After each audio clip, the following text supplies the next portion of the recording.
떨어졌을 때 수익도 못 얻고 더 싸게 살 기회도 잃어버리거든요. 계속 지켜봐야 되냐? 아, 저는 배워야지. 아니, 성공률 100% 투자자의 기반한 파이프라인을 저도 해야 되지 않겠습니까?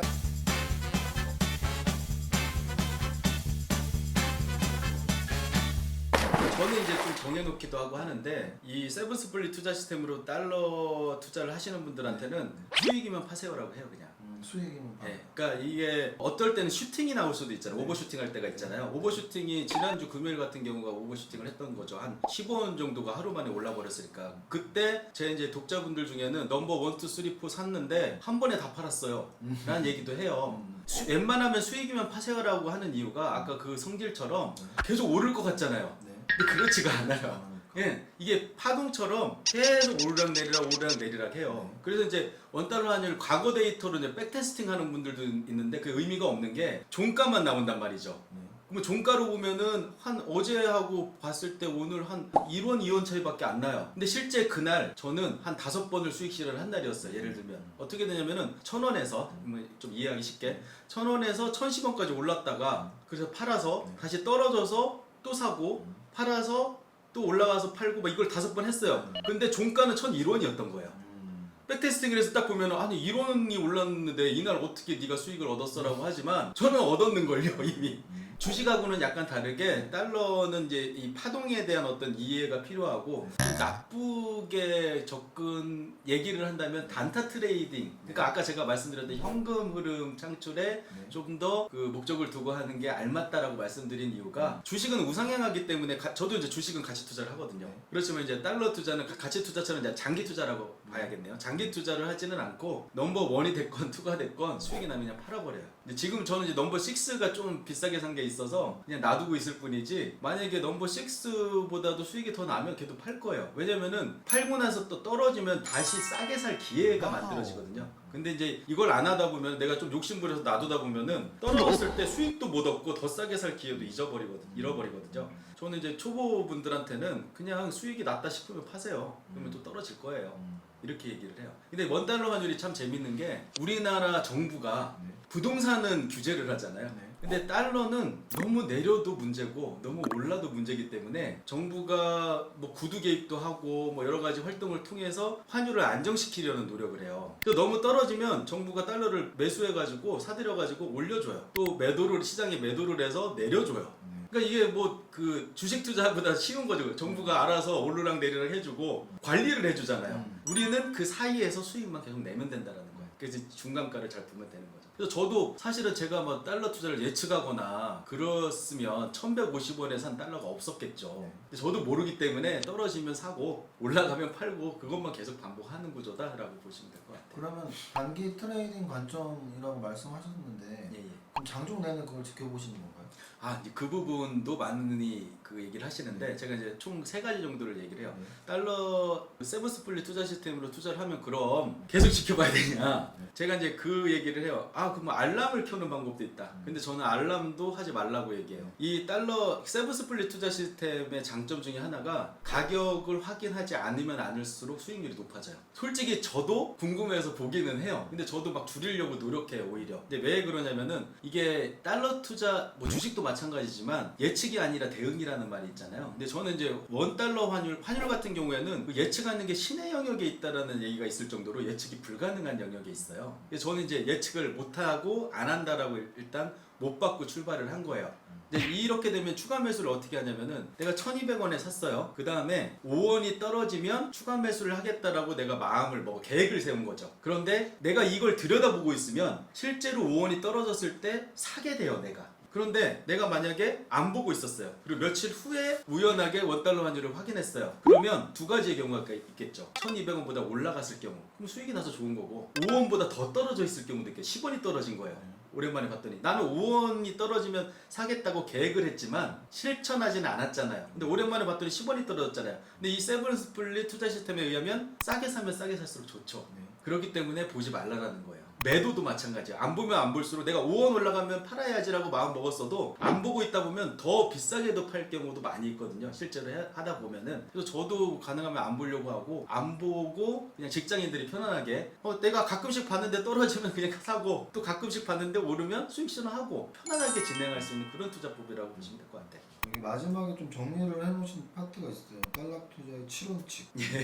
여기 뭐라고 써 있으냐면 원칙 첫 번째, 레버리지는 절대 사용하지 않는다. 두 번째, 손절매를 하지 않는다. 세 번째, 최초 매수하는 달러의 가격은 달러 투자 데이터에 의한 투자를 시작해도 좋은 상황에 따라 정한다. 이 달러 투자 데이터는 아까 말씀하신 달러 지수와 그렇죠. 환율의 관계겠죠. 그렇죠. 예. 그리고 이제 원칙 네 번째는 최초 매수하는 달러의 투자 규모는 총 투자 규모의 5%를 넘기지 않는다. 이거 역시 아까 20번 이상은 나누라는. 20번으로 나눈다고 예. 했으니까 5% 곱하기 20이 100%니까 예. 5%를 넘기지 않고 계산이 빠르시군요. 최초 매수하시고 그리고 이제 원칙 다섯 번째 추가 매수 시 투자 규모는 이전과 동 이것도 역시 제가 질문을 드렸죠. 예. n분의 1로 사는 거냐 그랬더니 맞다고 했으니까 5% 예. 5%로 20번 사는 거. 예. 그리고 여섯 번째 추가 매수는 이전 매수한 원달러 환율보다 3원 이상 하락했을 때. 그러니까 너무나 미세한 조정일 때는 성급하게 들어가지 않고 어느 정도 범위는 요 정도 떨어져야 추가 매수해라 드시면. 요거는 사실 이제 초보자들한테 원칙을 적어준 네. 거고 실제로 저는 원달러 환율이 낮은 상태가 되면 추가 매수의 갭도 좁혀요. 한 3원 떨어질 때마다 한 번씩 사야지라고 하던 것을 한 1,100원 밑으로 떨어졌을 때는 1원 하락할 때마다 사기도 해요. 그리고 팔 때도 그렇게 하고 그리고 점점 가까워졌다고 생각하시니까. 예, 그리고 금액도 키워요. 한 1,100원대에서는 뭐 한 번에 1만 달러씩 샀었는데 1,050원대 밑에서는 뭐 5만 달러씩 추가 매수를 한다든지 이렇게 좀 금액을 키우는데 초보자분들한테는 권장하지는 않고요. 이게 좀 익숙해지셨을 때 그렇게 사용하시면 돼요. 근데 이제 초보자분들은 정률로 똑같은 베팅 금액을 카지노 같은데 그 투자 금액을 투자하시는 게 좋습니다. 마지막 일곱 번째도 아까 말씀하신 내용이에요. 장기 투자형 달러는 달러 정기예금에 넣어두거나 미국 월 배당 ETF 등에 투자한다. 그래서 예. 달러로 한 차익도 벌고 투자 배당 수익도 예, 벌다. 맞습니다. 이런 뜻으로 원칙 일곱 가지를 하면서 이 책이 이제 마무리가 됩니다. 그럼 나는 주식 대신 한 달러를 산다가 굉장히 투자 처리가 확고하기 때문에 아마 이 영상 보시는 분들은 대부분 이해하실 수 있을 거예요. 예. 결국은 이 매매 방법은 일정 레인지를 분명 환율은 지킬 거야. 평균값에서 아래에서는 n분의 1로 20번을 추가 매수해서 올라가면 파는데 야, 주식 투자자들은 물타기 한 거 한 방에 팔지? 아니야. 넘버 1, 넘버 2, 넘버 10까지 맞습니다. 번호를 붙여서 그 넘버가 이익 실현할 때만 팔아. 손절매는 하지 말고. 예. 이렇게 정리하면 될 것 같습니다. 예. 정리를 너무 잘해주셨네요. 아, 저도 배워야지. 아니 성공률 100% 투자자가 기반한 파이프라인을 저도 해야 되지 않겠습니까? 당연히 집중해서 들어야죠. 예. 감사합니다. 자, 그러면 이제 이 책과 연관해서 뭐 당연히 달러 책이니까 예. 그러면 이 방법으로 달러가 아닌 다른 외환 투자도 하실 생각이 있으셨나요? 한 번도 그런 생각 안 해보셨나요? 달러 투자를 하면서 제가 경제신문사하고 인터뷰를 했는데 그 인터뷰 기사가 이제 좀 많이 알려지다 보니까 악플이 장난이 아닌 거예요. 네. 한 90%의 악플은 거기서 뭐였냐면은 현금으로 달러 투자를 한다고? 너 거래 수수료 생각 안 하냐? 세금은 없지만 그 수수료가 얼마인데 그게 가능하냐? 은행 같은 경우는 1.75% 정도 되거든요. 그러면은 살 때 팔 때 1.75면은 3.5% 정도 되잖아요. 그러니까 원달러 환율로 치면 1,000원 기준으로 해도 35원이 올라야 내가 샀을 때보다 35원이 올라야 수익을 얻을 수 있다는 얘기예요. 네. 여기까지만 알고 그렇게 욕을 많이 하시더라고요. 네. 근데 환전 수수료 우대율이라는 게 있어요. 네. 그 우대율을 적용받으면 10% 정도가 되거든요. 네. 3.5%가 아니라 0.35%가 되잖아요. 그러면은 주식 거래 수수료하고 엇비슷하죠. 그래서 이제 일단 제가 말씀드리고 싶은 것은 또 이 영상을 보고도 그런 말씀하시는 분들이 있을 것 같아서 증권 거래사하고 환전 수수료 우대를 받으면 그거하고 엇비슷한데 심지어 증권사에서 전신한으로 사잖아요. 그러면 한 0.1% 정도밖에 안 돼요. 거래 수수료가. 그 모든 증권사 HTS로 살 수 있나요? 달러? 모 증권사 한 2개 정도를 좀 중점적으로 사용해요. 그 증권사가 환전 수수료 우대율이 100%인 곳도 있고요. 한정적인 어떤 이벤트이긴 하지만 또 한 증권사는 스프레드 1%에 95%를 계속 제공을 해줘요. 그렇게 되면 이제 그 수수료가 0.1%밖에 안 되거든요. 그러니까 이제 샀다 팔았다가 이제 가능해지는 이런 구조라고 볼 수 있는 거죠. 거래 비용이 대단히 중요하죠. 세금은 계산할 필요가 없으니까 양도세고 취득세고 아무것도 없으니까. 그런데 제가 그 외환 투자 초기에는 제가 위안화, 유로화, 엔화 이런 것들을 다 고민을 했었어요. 실제로 엔화 같은 경우 경우도 되게 많이 거래를 했었어요. 근데 제가 경험해 본 바로는 첫 번째 기축통화인 달러가 가장 안전하기도 했지만 두 번째로 거래가 되게 힘들었어요. 일단은 제3세계 국가 페소라든지 이런 애들은 아예 투자의 기회 자체가 없어요. 왜냐면은 환전 수수료 우대율 최고 환전 수수료 우대율이 50%밖에 안 돼요. 그러니까 거래 비용이 너무 비싸가지고 그 제3세계 국가의 화폐를 사서 투자를 한다라는 건 진짜 장기 투자가 아니면 불가능한 구조예요. 그리고 엔화하고 유로화 정도는 달러하고 비슷한 환전 수수료 우대율이 적용이 되긴 하는데 예를 들면 이런 차이가 있어요. 달러 같은 경우는 내가 달러 현찰을 입금했다가 다시 내 생각이 바뀌어가지고 이걸 빨리 뭐 다른 데다 매도를 한다든지 해서 인출할 수 있잖아요. 그러면은 현찰 수수료라는 게 1.5% 정도가 있는데 그게 면제되는 은행이 있어요. 그런데 엔화라든지 유로화라든지 달러 이외의 모든 화폐들은 1.5%가 반드시 부과가 돼요. 일단 내가 넣어놓으면 한 일주일 지나야지 그게 면제가 된다든지, 그러니까 빠르게 사고 팔고 해야 되는 건데 그게 불가능해진. 그래서 제가 되게 엔화를 엄청나게 많이 사서 넣어놨다가 지금 빨리 매도를 해야 되는데 여기서 매도하면 안 되고 다른 은행이 더 이제 우대율이 좋았던 상황이었어요. 인출하려고 하니까 1.5%를 내래요. 나는 수익률 한 0.5% 기대하고 있는데 1.5%를 낼 수는 없잖아요. 그래서 그때부터 제가 이제 달러 이외에 투자는 안 하고, 여기서도 이제 제가 나는 환테크를 한다가 아니라 달러 투자를 한다라고 이제 한 이유거든요. 그래서 여러분들도 저 같은 뭐 시행착오 할 필요 없잖아, 책이 있는데. 여러분들 다른 걸로 투자하는 건 좀 위험하고 달러를 통해서 달러 투자고, 어쨌든 투자 매매의 방법은 증권사 전신하는 제일 수수료 측면이 좋다. 특히 수수료 우대를 많이 해준 데를 선택해라. 근데 이제 책에서도 제가 중점적으로 다루기는 했지만 그렇다고 해서 증권사만 이용하는 게 아니라 왜냐면 증권사의 단점은 또 거래 시간이 좀 제약이 있어요. 그런데 이제 뭐 신한은행의 쏘리라든지 리브라든지 뭐 하나의 원큐라든지 이런 이제 환전 모바일 앱이라는 게 있거든요. 그 앱 같은 경우에는 누구나 24시간 환전을 90% 우대율로 해줘요. 그러니까 내가 이제 어느 시점에 그때 뭐 지금 빨리 달러를 갖다가 사고 싶은데 그 환전 가능 시간이 지났을 경우가 있잖아요, 증권사에. 그때는 이제 그런 것들을 이용도 해야 되거든요. 그래서 언제 어떻게 어떤 그 환전 플랫폼을 이용하면 좋을지를 또 이제 제가 제 노하우를 가지고 책에다 좀 담아놓은 부분이 있거든요. 저는 좀 약간 이제 원론적인 질문 하나 드리고 싶은데, 결국은 달러 투자의 핵심은 이제 평균값에서 우리나라 돈의 가치가 올라가기도 하고 내려가기도 하는데 어떤 영향이 가장 이 환율에 영향을 미치나요? 경제 변수 중에 이것이 환율에 저 영향을 많이 미치는 것 같다.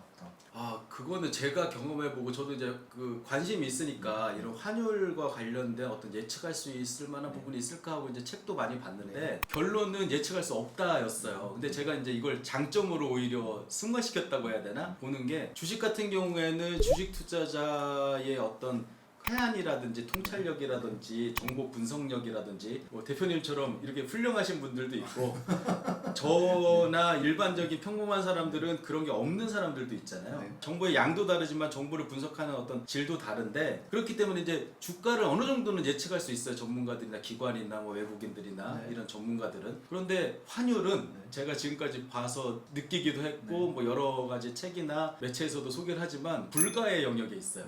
이게 어떤 거냐면은 금리가 낮아진다고 해가지고 그 환율이 올라가는 것도 아니고, 높아진다고 해서 낮아지는 것도 아니고, 우리나라 코스피 지수가 올라간다고 해서 낮아지는 것도 아니고, 알 수가 없어요, 말 그대로. 그래서 이제 제가 이렇게 공정한 경쟁을 할 수 있는 투자가 있을까. 부동산 같은 경우도 전문가하고 이 정보의 양이 다를 수밖에 없잖아요. 근데 환율은 신의 영역에 예측하는 게 신의 영역에 있다라고 할 정도로 아무도 모르기 때문에 너도 모르지만 나도 몰라, 그러면은 예측은 불가하다라고 생각하고 투자할 수 있는 대상이구나, 공평하게 어떤 게임을 할 수 있는 투자구나라고 이제 저는 생각을 했던 거거든요. 저는 일단 예측 자체를 안 해요. 근데 이제 한 가지 예상은 할 수 있어요. 예측하고 예상이 이제 비슷한 말 같지만 좀 다른 게 뭐냐면은, 내년 1월 1일 날 환율을 예측할 수는 없지만 예상할 수 있는 게 아마도 900원에서 1,300원 사이에 있을 거라는 거죠.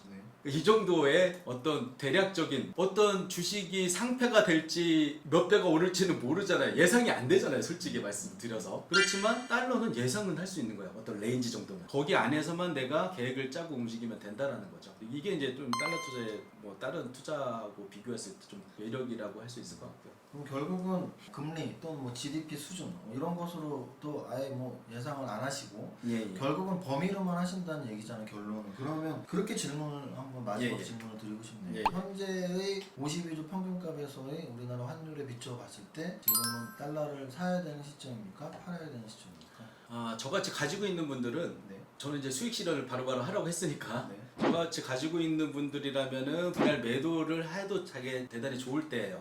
아니면 다시 떨어지면 또 살 수 있으니까. 평균값에서 좀 위에 있다고 생각하시는 건가요? 아니 평균가보다 지금 내려가 있어. 아까 지금 달러 투자 데이터 4가지를 말씀드렸는데 그 앞에 2가지의 필수라고 얘기했던 네. 것보다는 낮은 상태예요. 네. 그러니까 지금 달러 투자를 시작하시려는 분들은 지금 시작해도 크게 문제되지 않을 정도의 좋은 상황이에요. 그럼 이제 1080원을 보고 온 사람들은 그때보다 지금 한 4, 5% 올라가 있는 상황이라 네. 되게 지금 위험하지 않을까라고 하는데 제가 늘 계속해서 말씀드리는 거는 달러 투자를 해도 좋을 때가 아니라 시작해도 좋을 때라는 거예요. 그러니까 아까 제가 분할 매수 20번 해야 된다고 했잖아요. 네. 지금 만약에 넘버원 첫 번째 투자를 하실 분은 네. 사놔도 괜찮을 때예요. 네. 하지만 한 방에 사면 안 되죠. 계속 진짜 한 1,000원까지 떨어진다고 생각을 해놓고 네. 분할 매수로 계속 접근하시다가 제가 볼 때는 뭐 이렇게 하다가 또 1,110원 정도로 한 며칠 정도 있다가 떨어질 수도 있어요. 그리고 나서 다시 오르면 그때 산 거는 매도를 하는 거죠. 근데 이제 첫 번째 산 거는 그냥 지금 산 것일 뿐인 거예요. 하지만 언젠가는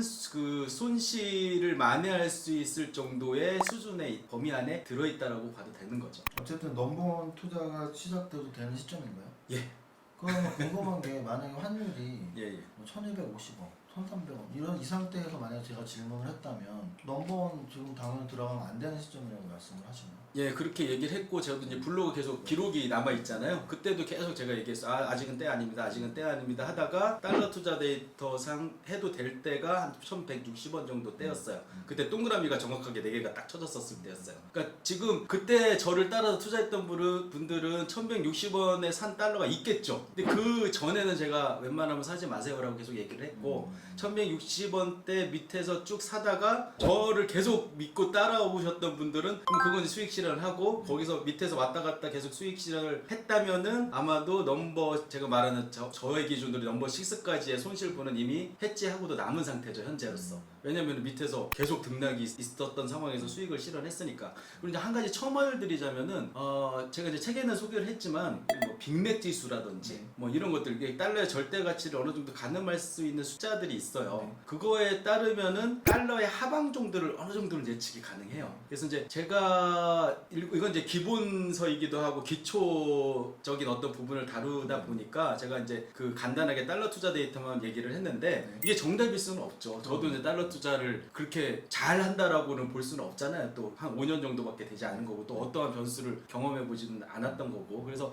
여러분들이 참고만 하시고 본인만의 어떤 투자 철학이나 어떤 레인지를 한번 가져가 보시라는 거죠. 그래서 이제 제가 요즘 드리는 말씀은 달러 투자는 기대 수익률이 낮으니까 그러면 돈이 많아야지 가능하냐 이런 얘기는 하는데, 그런 이제 질문에 이런 말씀을 드리는 게 저도 처음에는 100만 원 가지고 투자를 했어요. 그래서 오늘 100만 원 주고 샀는데 조금 있다가 한 3,000원, 5,000원을 얻은 거예요. 네. 수익 실현해서 좋네 라고 했는데 조금 있다 다시 떨어졌어요. 또 샀어요. 그렇게 3,000원, 5,000원이 모여서 하루에 뭐 한 25,000원, 3만원을 번 거예요. 그 경험을 하고 나서, 그래서 제가 이제 이런 얘기를 해요. 100만 원으로 110만 원을 만들어 본 다음에 달러로, 그 다음에 1,000만 원으로 100만 원 만들고 그 다음에 1억 투자하세요라고 얘기하거든요. 그래서 이제 이게 모든 게 단계가 있잖아요. 이 달러 투자가 처음이신 분들은 맹목적으로 뭐 이 책을 따라하거나 그러지는 마시고 본인이 한번 경험을 해보시라는 거야. 한 소액으로 한번 해보고 1,000원, 2,000원 환전을 했는데 돈이 남는다라는 게 되게 신기한 거예요, 사실은 처음에는. 그래서 환전을 2번 한 거죠. 그런데도 돈이 남으니까 그걸 이제 경험하시다 보면은 자기 이제 어떤 정도 이 정도 투자해도 괜찮겠구나. 환율은 일단 상패도 없고 떨어져봤자 1,000원 밑으로 갈 가능성도 매우 낮고, 그럼 이제 계획을 세워서 이제 접근하다 보시면은 제가 볼 때는 뭐 진짜 제가 이제 잃지 않는 안전한 투자를 계속 강조를 하는데, 잃기는 쉽지만 얻기도 엄청나게 많이 얻을 수 있는 투자를 말하는 게 아니에요. 저는 그런 투자 하려면은 한 방에 사서 한 방에 팔고 막 이걸 해야죠. 근데 이제 저는 이제 되게 안정적으로 경제적 자유를 찾아서라는 제가 필명을 쓰잖아요. 경제적 자유를 찾으러 가는 사람이 현금 흐름을 창출하기에 대단히 안전하고 좋은 투자법의 투자 대상이다 라고 이제 이해를 해주시면 될 것 같아요. 안전한 달러에 안전하게 투자하는 방법을 예,